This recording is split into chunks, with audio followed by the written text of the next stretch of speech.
네, 앞서 한솔 기자의 리포트를 봤는데요. 이 전세 보증금 사고의 대처법과 예방법 알아보겠습니다. 한국공인중개사협회 대전지부의 서용원 지부장 나와 있습니다. 어서 오십시오, 지부장님. 반갑습니다. 예. 네. 앞서 우리가 리포트로도 봤지만 이 전세 보증금을 떼이는 피해 최근에 많습니까? 점점 좀 증가하는 그런 추세예요. 특히 아파트보다는 네. 다세대 주택이나 다가구 주택에서 대전뿐만 아니라 지금 전국적에서 지금 통계를 내보면 저희 공인사 협회에서도 작년도보다 올해 지금 공제사고가 더 많이 나고 있는데 특히 다가구 주택 같은 경우에서 지금 공제사고 나온 게 전체의 약 34% 정도가 차지하고 있을 정도로 3분의 1이네요. 예, 그 정도로 지금 그 다가구 주택에 대해서는 전세금을 임차인들이 받지 못하는 그런 경우가 많다 보니까 우리 공인사들도 더불어 그거에 대해서 공제사고가 벌어지다 보니까 거기에 대한 피해 지금 보상해주는 금액이 지금 점점 늘어나고 있습니다. 지금. 이게 왜 갑자기 늘어날까요? 어떤 갭 투자에 대한 후폭풍일까요? 이제 다가구 주택 같은 경우에도 이제 경매로 지금 진행되는 물건들을 보면 역세권이랄지 임대가 잘 나가는 곳에서는 이런 일이 벌어지지 않고 있는데 지금 현재 뭐 저금리 시대 아니십니까? 네. 그리고 전세 물건이 상대적으로 없다 보니까 전세 가격은 지금 상대적으로 많이 지금 오르고 있어요. 네. 그런데 반면에 이제 저금리다 전세 가격은 오르는데 전세 물건은 없는 거예요 지금. 근데 세입자들이 많이 갈 곳이 없다 보니까 다가구로 다가구로 지금 들어가는 건데 세입자들이 선순위 임차 보증금이랄지 채권 관계랄지 이런 부분에서 정확히 알지를 못한다는 거죠. 우리 공인사들이 지금 중개를 해도 지금 이런 많지 사고가 나고 있는데 실질적으로 지금 직거래로 하고 있는 물건에서는 얼마가 지금 사고가 나는지 모를 정도로 많이 사고가 지금 발생되고 있습니다. 지금 말씀하셨는데 전세 가격이 높다 보니까 이런 피해를 입으면 이 피해 규모도 상당히 클 것 같습니다. 예. 일단 피해를 봤을 경우에 어떻게 먼저 대처를 해야 될까요?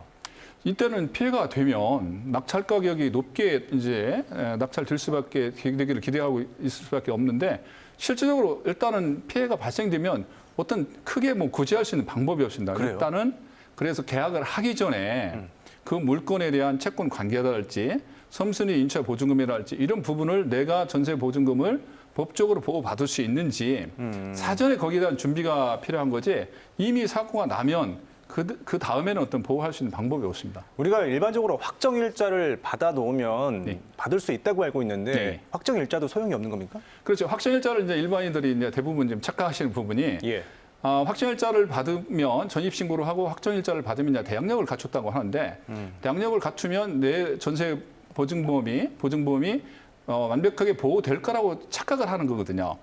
그런데 그건 아니다는 현실적으로 경매가 진행되면 선순위부터 이제 순위별로 이제 배당이 들어갑니다. 그래서 내가 지금 들어가는 분이 맨 마지막 순위로 들어가기 때문에 배당 순서에서 맨 마지막이라는 얘기거든요.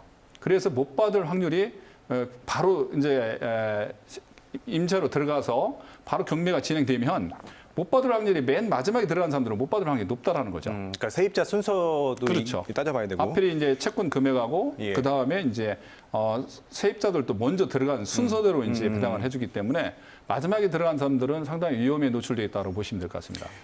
그런 사고가 잦다 보니까 그 전세금을 뭐 보장해주는 보험 상품 이런 금융 상품도 나오던데 이런 거에 가입하면 피해를 좀 예방할 수 있는 겁니까?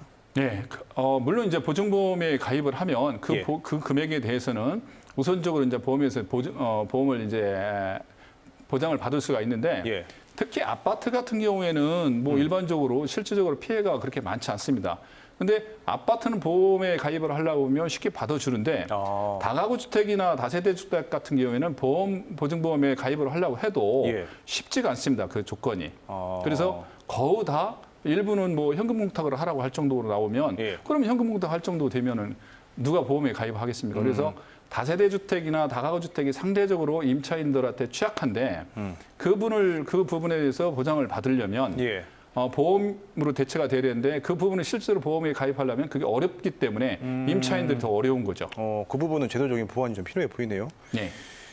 지금 얘기를 들어보면 결국 조심하는 방법이 가장 현재로서는 좋을 것 같은데 그러면 이런 상황까지 안 가려고 하면 계약할 때 우리가 뭐를 좀 꼼꼼히 봐야 될까요? 이제 그거는 제가 봤을 때는 첫째는 직접 거래를 상당히 조심해야 된다는 거죠. 저희 공인중개사들이 전문가들이 중개를 해도 중개 사고가 지금 나서 작년 한 해에 저희 협회에서 그 다가구 주택으로 손해배상을 해준 금액이 약 34억 정도가 손해배상을 해줬습니다. 그런데 일반인들이 했을 때는 비전문가들 아닙니까? 일반인들은. 그러면 일반 전문가들이 한 것보다 어디 보상받을 방법도 없어요. 그래서 첫째는 주위에 믿을 만한 공인중개사하고 거래하는 게 가장 좋은 방법이고요. 또 다음에 공인중개사들도 지금 가장 그 사고가 많이 나는데 다가구 주택에 대해서 선순위 임차 보증금을 저희들이 알 수가 없다라는 거죠. 임대인들이 얘기해주는 고지해주는 그 금액에 따라서 저희들이 임차인들이 설명을 하거든요. 근데 그 금액이 만약에 임대인들이 설명해준 금액이 사실과 틀렸을 경우에 예를 들어서 3억이라고 얘기하고 우리 공인사들이 중개를 했는데 실질적으로 경매가 진행되고 나면 이게 6억이면 그게 바로 중개사고가 나는 거죠. 그럼 계약직 뭐 특별히 어떤 점을 주의해서 봐야 된다 뭐 이런 거를 마지막으로 좀 짚어주실 수는 없을까요? 그래서 첫째는 믿을 만한 주위에 어떤 공인사 거래하는 게 가장 좋다라는 생각을 말씀을 드리고요. 다음에는 앞에 선순위 채권이라든지 그 다음에 임차인들이 꼭 계약을 쓰시면 꼭 그 계약서를 지참하시고 해당 동사무소에 가서 전입세대나 확정일자 열람을 해보면 선순위 임차 보증금이 얼마인지 정확하게 나옵니다. 그러면 공인사들이 임대 계약서를 쓰면서 거기에 대해서 선순위 임차 보증금이 얼마인지 저희들이 체크를 해주게 되어 있습니다. 그래서 그 금액과 이 금액이 틀리면 공인중개사한테 그 사실관계를 통지를 해서 그 계약을 잔금을 치르지 않고 계약을 해지하는 그래서 중간에 안전장치를 하는 게 가장 중요하지 않나 싶습니다. 알겠습니다. 오늘 말씀 여기까지 듣겠습니다. 고맙습니다. 네, 고맙습니다.